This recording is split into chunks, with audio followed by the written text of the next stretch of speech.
இப்படியும் நடக்கும் என்று எவருக்கிங்கே தெரியும்? அந்த இறைவன் போடும் விடுகதைக்கு எவருக்கு விடை புரியும்?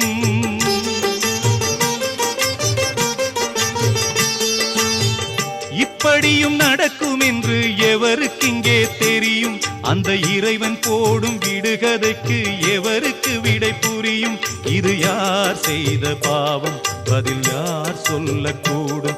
இது யார் செய்த பாவம்? பதில் யார் சொல்லக்கூடும்?